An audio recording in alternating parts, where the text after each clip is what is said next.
자, 그래서 처음으로 우리가 이렇게 헬로 페이지를 스프링으로 헬로 페이지를 찍어봤는데 좀 몇 가지 더 설명을 드리겠습니다. 자, 올해 2019년 1월 현재 스프링 최신 버전이 프레임워크 최신 버전이 5.1.4인데요. 자바 최신 버전도 11인데 우리가 호환성을 위해서 1.8로 설정하고요. 1.8을 기준으로 하고 있고요.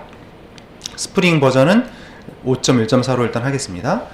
이게 기준이 있는데 스프링 버전이 5점대 버전은요, 자바 1.8 이상이 돼야 되고요. 그리고 4점대 버전은 JDK 6.0 이상, 또 3점대 버전은 5.0 이상, 이런 식으로 버전이 맞아져야 됩니다. 자, 그래서 우리가 지금 이거 기준으로 지금 수업을 하고 있고요. 예. 자, 그러면 저게 어떻게 실행이 되는지를 우리가 좀 이해를 해야 됩니다. 그래야지 앞으로 프로그램을 새로 페이지를 추가하거나 기능을 추가할 때 규칙에 맞게 집어넣을 수가 있겠죠. 예. 먼저 웹 프로젝트에서 결국 지금 스프링 프레임워크도요, 결국은 JSP입니다. 내부적으로 자바 웹 프로그래밍 기술이거든요. 자, 제일 먼저 첨부하는 파일은 web.xml입니다. 이게 웹 프로젝트의 중요한 정보들을 가지고 있는 파일이고요. 배치 기술서라고 하죠. 예, 디플로이 디스크립터 이렇게 부르는데 웹 프로젝트의 중요한 환경들에 대한 정보를 가지고 있는 설정 파일입니다. 자, 먼저 web.xml을 열어보시죠. 자, 경로가 좀 깊어서 이제 적응이 잘 안 되실 텐데, 자, 이렇게 돼 있는데요. 일단 자바 리소스는 자바 리소스 안에 클래스가 들어가는 건 똑같습니다. 그런데 전에는 웹 컨텐트 이런 게 있었는데 그게 없어졌죠. 네, 그게 어디로 들어갔냐면 src 메인의 웹 app, 이게 웹 컨텐트라고 생각하시면 됩니다. 네, 전에 웹 컨텐트를 이제 웹 app다 이름이 바뀌었다고 보시면 되고, 자, 그 밑에 보면 웹-inf가 있죠. 여기에 설정 파일들이 들어가요. 자, 웹-inf에 밑에 보면 web.xml 있죠. web.xml을 열어보시죠. 자, 열어보시면 자, 이런 내용이 나오게 됩니다. 그러니까 프로젝트가 처음에 시작되면 제일 먼저 이 파일을 쭉 읽어드립니다. 자, 여기서 제일 이 순서도 중요하거든요. 자, 처음에 읽어드리는 태그가 이거죠. 자, 이게 뭐예요? 웹-inf의 스프링 디렉토리의 루트 컨텍스트.xml을 읽어주세요. 예, 그러면 이 파일을 제일 먼저 읽어드리겠죠? 자, 그 다음에 또 내려가다 보니까, 예, 여기 서블리 컨텍스트.xml이라는 파일, 물론 이 경로 바꿀 수가 있어요. 근데 지금 기본 세팅된 걸로 지금 보자는 거죠. 자, 이 두 개의 파일을 읽어드린다는 얘기입니다. 자, 그러면 그게 여기 있잖아요. 스프링의 루트 컨텍스트 한번 먼저 열어볼게요. 자, 여기에다가는 데이터베이스 연결 관련된 설정을 해놨어요. 좀 바꿔서 쓸 텐데, db 연결 문자열, 전에는 context.xml에다가 우리가 db 연결했었죠. 근데 이제는 그렇게 하지 않고 여기다 가게 됩니다. 자, 내려가서 여기도 이제 db 연결 관련된 것만 일단 모아놨고요. 또 서블릿 컨텍스트.xml도 열어보시죠.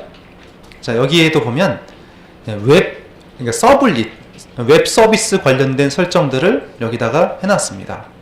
자, 그래서 두 개의 파일이 일단 읽어진다는 거죠. 그 다음에 웹.xml에 가보면 뭐가 있냐면 이 디스패처 서블릿이라는 태그가 있어요. 네. 다시 웹.xml을 보시면 여기에 이 부분이요, 서블릿의 환경 설정되어 있고 디스패처 서블릿이라는 클래스가 보이죠. 예, 이 디스패처 서블릿이 스프링 프레임워크에 들어있는 클래스입니다. 자, 그리고 여기에서 init param이라고 되어 있고 여기에 서블릿 컨텍스트.xml 이렇게 되어 있죠. 그러면 이 디스패처 서블릿을 제일 먼저 읽어드리고 모든 서블릿에 대한 요청을 이 디스패처 서블릿이 가져가게 됩니다. 자, 무슨 얘기냐면, 자, 우리 전에 이제 JSP 할 때 어떻게 했는지 보겠습니다. JSP에서는 웹 컨텐트가 있고 웹-inf에 웹.xml이 있었죠. 아, 여기 서블릿 정보가 없네요. 서블릿 정보가 있었던 클래스를 보겠습니다. 여기도 없는 것 같은데요. 아, 여기 있죠. 예. 자, 이런데 보면은 우리가 서블릿 태그를 만들었던 기억나시죠? 이런 식으로요. 그래서 외부에서 이렇게 요청이 들어오면 이 서블릿 클래스가 실행되도록 매핑을 직접 했었잖아요. 여기다 하든지 아니면 서블릿 클래스에 웹 서블릿이라는 어노테이션을 쓰든지요. 두 개 중에 하나를 했잖아요. 자, 근데 여기서 그 스프링에서는 지금 보시죠. 여기 보면 이렇게 돼 있죠. 슬래시 돼 있죠. URL 패턴에 슬래시 돼 있죠. 슬래시라고 돼 있으면 app 서블릿 실행하세요. 그럼 app 서블릿은 디스패처 서블릿이에요. 예, 그럼 어떻게 되는 거냐면 이 모든 요청들, 모든 서블릿에 대한 요청들이 저 스프링의 디스패처 서블릿으로 처리가 된다는 얘기죠. 예, 그러면 스프링에서 근데 그 파일에서 이 서블릿 컨텍스트를 읽어드리게 돼 있어요. 자, 그러면 서블릿 컨텍스트를 또 잘 보셔야겠죠. 자, 여기서 이제 먼저 이 부분을 보시기 바랍니다. 어제 좀 바꿨었죠. 예, 여기 베이스 패키지라고 되어 있는데 컴포넌트 스캔 com.example.spring01을 했어요.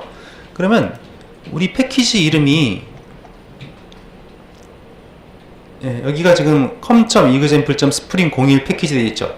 이 안에 들어있는 모든 클래스들을 다 읽어드린다는 뜻입니다. 근데 여기서 홈 컨트롤러를 열어보세요.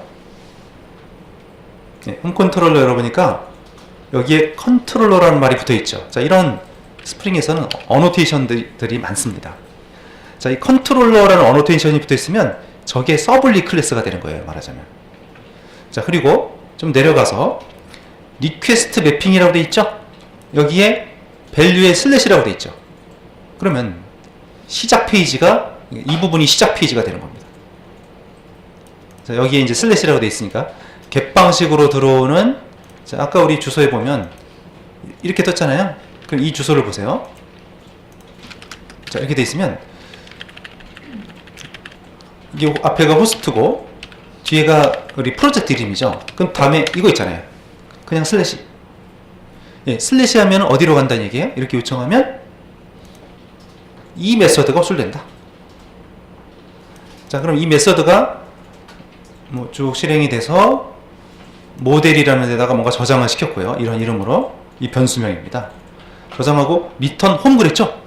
자, 그러면 home.jsp로 가라는 얘긴데 아까 서블릿 컨텍스트에 가보면 이 부분이 있어요. 이 부분을 잘 보시기 바랍니다. 자, 이 부분에 보니까 그럼 아까 return home이라고 써 있었죠. 프리픽스와 서픽스가 있는데 프리픽스는 이 앞에 말이 들어가는 거고 정확하게 말씀드리면 사실은 이런 식으로 될 거였어요. 네. 자, 이 메서드가 컨트롤러 메서드가 실행이 된 후에 web-inf에 뷰즈 밑에 있는 home.jsp로 넘어가서 출력하세요. 이런 건데 너무 기니까 이렇게 만들었어요. 그러면 앞뒤 건 어디 있느냐? 그게 서블릿 컨텍스트에 있다는 얘기죠. 이게 접두어고 이게 전미어가 되겠습니다. 네, 이런 식으로 설정이 됐고, 그래서 우리가 프로젝트를 켜면은, 자, 지금 서버에 가보면 톰캣 서버 좀 켜져 있는데 껐다가 다시 한번 켜볼게요. 껐다가 스타트업을 할게요. 자, 그럼 서버가 쭉 올라오죠. 자, 그러면 지금 서버가 올라오는데 아까 말씀드렸던 web.xml을 먼저 읽어드립니다. 근데 web.xml에서는 루트 컨텍스트와 서블릿 컨텍스트를 두 개를 또 읽어드렸죠. 그러니까 여기서 제일 먼저 이거 읽어드렸고 또 이걸 읽어드렸잖아요. 그러면 이 설정 파일 안에 지금 말씀드렸던 이런 정보들 먼저 컴포넌트 스캔을 쭉 했고, 그래서 컨트롤러 클래스가 뭐라는 걸 알았고 매핑이 되어 있는 걸 알았고요. 그리고 그 요청이 들어왔을 때 어디로 가라는 것도 다 컨트롤러에 지정이 되어 있었어요. 그러면 이 정보를 보면은 이런 뭐 서버가 쭉 올라오다가 이런 데를 보시면은 자, 정보가 나오죠. 먼저 루트 애플리케이션이 나오고 있고요. 그리고 여기서 app 서블릿이라는 걸 읽어드렸다는 게 나오고 있고요. 또 디스패처 서블릿에서 또 잘 그 초기화가 완료됐습니다. 이런 정보들이 나오고 있죠. 네. 그래서 이런 식으로 그 서버가 구동이 될 때 이미 준비가 되고, 자, 여기서 이 상태에서 제가 다시 한번 요청을 해볼게요. 자, 요청하니까 이 페이지가 떴는데 컨트롤을 가보니까 어때요? 이런 게 또 뜨고 있죠? 자, 이 부분만 보여드릴게요. 자, 그러면 여기서 이런 건 로그, 아까 메서드의 코드에 가보면 로그가 있었는데요. 이 부분이요. 로그 수집을 한 거죠. 그게 이렇게 찍힌 겁니다. 시간이 찍혀 있고, 또 무슨 클래스의 무슨 메서드의 몇 번째 라인에 로그가 수집이 됐습니다. 그리고 이런 게 출력이 된 거죠. 예, 그래서 거기서 이게 변수명이었습니다. 페이지에서는 자, 이 부분 달러 서버 타임, 이거 지금 EL이잖아요. EL 변수잖아요. JSP처럼, 자, JSP 쪽은 똑같다고 보시면 돼요. JSP는 이렇게 EL과 JSTL을 주로 써서 출력을 하면 되고, MVC 패턴이에요. 자, 전에 우리가 모델2로, JSP로 모델2로 작업했던 거를 아예 처음부터 이 스프링에서는 딱 그 틀을 만들어 놨어요. 그 틀에 맞게 코딩을 하라는 얘기죠. 예. 그리고 이제 빈에 보면 아까 설정 파일을 잘 보셔야 되는데요. 거기 보면 이런 태그들이 몇 개 있었습니다. 그래서 예를 들어서 id가 홈 컨트롤러면 전에는 이거를 직접 id하고 클래스를 직접 이렇게 다 적었는데요.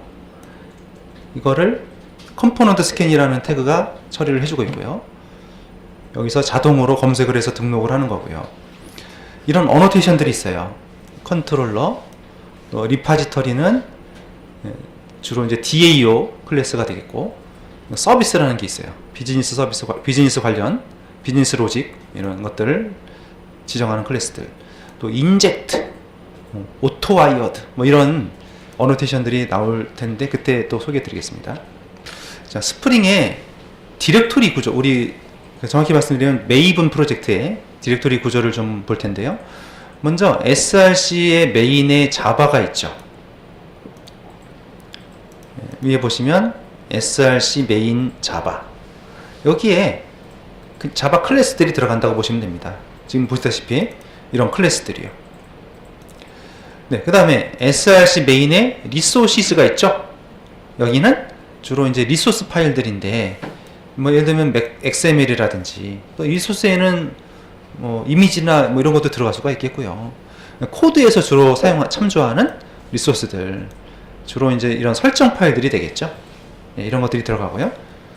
그 다음에 src하고 테스트라는 디렉토리가 있죠.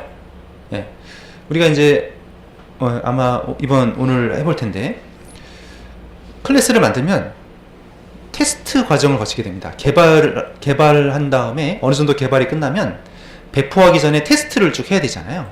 근데 테스트를 사람이 일일이 하기가 힘들어서 JUnit이라는 자동화 툴이 있어요. 테스트 자동화하는 툴이 있어요.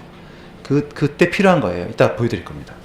네, 테스트 관련 코드가 들어가고, 또 테스트에서 참조하는 리소스들, 네, 그 다음에 src 메인이 있죠. 여기가 이제 웹페이지들 들어가요.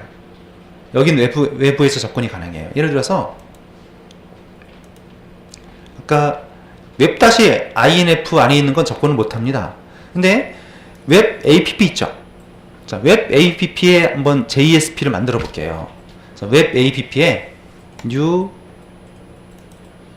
JSP하고 hello.jsp 해볼게요. 자, 여기다가 뭐 간단하게 헬로 스프링 이렇게 할까요? 예. 자, 위치를 잘 주의하세요. 그러니까 웹 app, 그러니까 웹-inf 안에만 안 들어가면 괜찮아요. 여기 웹-inf 안에는, 안에 있는 아까 보셨지만 home.jsp 있잖아요. 이거를 다이렉트로 실행시키면 에러가 발생합니다. 왜냐면 주소에 보면 이런 식으로 중간에 웹-inf란 말이 들어가 있으면 안 된다는 얘기죠. 이 시스템 디렉토리라서 접근을 못해요. 아, 근데 아까 어떻게 떴냐 이거죠. 클래스를 경유해서 가는 건 괜찮아요. 근데 외부에서 직접 툭 치고 들어가는 건 안 돼요. 외부 접속이 안 된다는 얘기죠. 근데 지금 만든 이 페이지요, 이거는 바로 실행해 보시면 결과를 볼 수가 있습니다. 자, 그럼 똑같잖아요. 전에 우리가 JSP에서 다이내믹 웹 프로젝트에서 웹 컨텐츠에다가 쭉 페이지들 만들었었잖아요. 전에 우리 실습했던 거에 보면 이렇게 좀 만들었잖아요. 근데 웹-inf 안에는 우리가 한 번도 안 만들었었죠. 근데 이번에 이제 그걸 하는 거죠.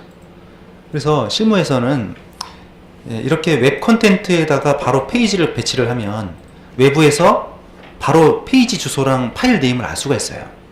그래서 이 방법보다는 지금 이제 우리가 스프링에서 배우고 있는 이렇게 안에다 숨기는 방식을 권장합니다. 웹 컨텐츠 안에다가요. 그 다음에 이 웹 APP에 보면 리소시스가 있습니다. 이 스태틱, 정적인 이미지들, 또 안 바뀌는 것들이 있죠. 자, 우리 웹 프로그래밍에는 두 가지 요소가 있잖아요. 정적인 요소가 있고 동적인 요소가 있죠. JSP, 페이지 이런 것들은 내용이 계속 바뀌잖아요. 코드에 따라서. 근데 뭐 자바스크립트, CSS, 이미지 이런 거 바뀔 일이 없죠. 그런 건 여기다가 넣어놓으면 되고요. 그 다음에 웹-inf의 클래시스에는 컴파일된 클래스가 들어가고요. 또 여기가 이제 설정 파일이 두 개가 있었죠. 자, 루트 컨텍스트는 사실 이거 약간 경계가 좀 애매한 면이 있는데요. 루트 컨텍스트는 서블릿과 관련되지 않은 설정들, 또 서블릿 컨텍스트는 서블릿과 관련된 설정들, 이렇게 좀 두 개를 씁니다. 근데 뭐 큰 차이는 없어요. 한 곳에 다 몰아넣어도 문제는 없고요. 근데 코딩하다 보면 설정이 많으니까 두 개로 나눠주는 걸 권장을 하고 있습니다. 그 다음에 뷰즈에, 우리는 지금 뷰즈라는 웹-inf 밑에 뷰즈를 만들어 놨어요. 거기에 웹페이지들이 들어갈 겁니다. 웹-inf는 외부에서 접속이 안 되기 때문에 컨트롤러를 경유해서 접근해야 되고, 폼.xml은 메이븐에서 참조하는 설정 파일이에요. 스프링의 중요한 특성들에 대해서 몇 가지 말씀을 드릴게요. 먼저 포조라는 말이 있는데, 이거는 평범하고 오래된 자바 클래스들, 그러니까 뭔가 스프링 하면 새로운 기술이 많이 들어간 거라기보다는 기존에 우리가 쓰던 자바 기술 있죠? 그거를 그대로 사용해서 코딩할 수 있다, 이런 뜻이고요. 그리고 의존관계 주입이라는 게 있습니다. DI라고 하는데 의존관계를 주입한다, 밑에서 말씀드릴게요. 그리고 AOP라는 거, 이것도 마찬가지로 반복적인 코드를 줄이고 개발자가 코딩에만 집중할 수 있도록 지원하는 기능입니다. 뒤에 이제 실습도 할 거고요. 또 MVC 구조가 처음부터 세팅돼 있죠. 방금 보셨지만 시작 페이지 하나 출력하기 위해서 컨트롤러하고 또 JSP 페이지 이렇게 나눠져 있는 걸 보실 수가 있어요. 또 WAS라는 게 웹 애플리케이션 서버죠. 우리는 지금 물론 톰캣으로 실습을 하고 있습니다만 다양한 WAS를 사용할 수 있다는 얘기죠. 자, 그 다음에 IOC라는 용어가 있습니다. 올림픽도 아니고 IOC가 왜 갑자기 나왔을까요? 이 IOC가 뭐냐면 제어의 역전이라는 겁니다. 객체에 대한 제어권을 우리가 직접 다 만드는 것이 아니라 스프링 컨테이너라고도 하는데, 스프링 프레임워크 안에서 객체들을 다 알아서 관리를 해줍니다. 예를 들어서 아까 우리 이 홈 컨트롤러를 보세요. 이 홈 컨트롤러를 우리가 new 하고 만든 적이 없었죠. 근데 이게 실행이 됐잖아요. 이게 실행이 됐으니까 home.jsp가 뜬 거거든요. 자, 그럼 이 객체를 누가 불렀을까요? 여기 컨트롤러라는 언어 뒤에 붙어 있잖아요. 그러면 스프링 프레임워크가 올라올 때 제일 먼저 웹.xml 읽어드리고, 그 다음에 이 서블릿 컨텍스트를 읽으면서 그때 이 스프링에 아까 컨트롤러 있었는데 이런 빈이라고 하는데 스프링의 객체들을 읽어드려요. 읽어서 자동으로 메모리에 올렸습니다. 그리고 URL 매핑이 이렇게 돼 있었기 때문에 페이지가 그냥 슬래시다. 예를 들어서 우리가 여기서 아까 그냥 슬래시잖아요. 뒤에 여기요, 슬래시요. 이렇게 치면은 이게 떴잖아요. 근데 뭐 뒤에다가 테스트다. 자, 이런 URL은 아직 지정이 안 돼 있었죠. 이런 걸 만들어야 되는 거죠. 근데 이런 URL 패턴을 보게 되면 컨트롤러에 보면, 이 콘솔 창에 보면요, 이런 말이 나와요. 네, 노 매핑 이런 말이 나오죠. 자, 매핑이 안 돼 있다는 얘기죠. 저 스프링 01/테스트라는 이름의 주소가 미리 지정이 안 돼 있다. 네, 이렇게 볼 수가 있는 겁니다. 자, 이런 객체들을 컨트롤러 우리가 만들지 않았죠. 이거를 스프링이 관리를 한다는 얘기죠. 객체에 대해서. DI는 의존관계를 주입한다는 뜻입니다. 이건 우리가 개발자가 의존관계를 주는 것이 아니라 스프링에서 주입을 시켜준다는 얘기입니다. 자, 의존관계에 대해서 잠깐 말씀드릴 텐데요. 자, B의 코드가 변경되면 A 코드도 변경된다. 예를 들어서 A 클래스가 있고요, B 클래스가 있어요. 뭐 예를 들면 이런 코드를 보시죠. 자, 이런 코드가 있으면 이 멤버라는 클래스가 있고요, 멤버 유저라는 클래스가 있습니다. 이 멤버라는 클래스가 이렇게 선언되어 있는데 이거를 이 클래스에서 사용하는 거잖아요. 의존 관계가 있는 거죠. 자, 근데 여기서 이 생성자가 처음에 퍼블릭이었는데 프라이빗 이렇게 바뀌어 버렸어요. 그러면 이 부분에서 에러 나겠죠. 프라이빗이니까 이 클래스 바깥에는 호출을 못 하는 거잖아요. 근데 만약에 이런 식으로 코드를 작성했어요. 여기가 이제 프라이빗으로 바뀌어도 이거 에러 안 나죠. 네. 그래서 이런 의존 관계인데 둘 다 의존 관계가 있는데 이 왼쪽 거는 좀 강한 결합 관계라고 해요. A 코드가 바뀌면 B 코드도 바꿔야 되는 경우, 강한 결합 관계. 근데 여기 같은 경우는 이게 바뀌더라도 바꿀 필요가 없어요. 느슨한 결합 관계라고 합니다. 이런 걸 의존 관계라고 하고요.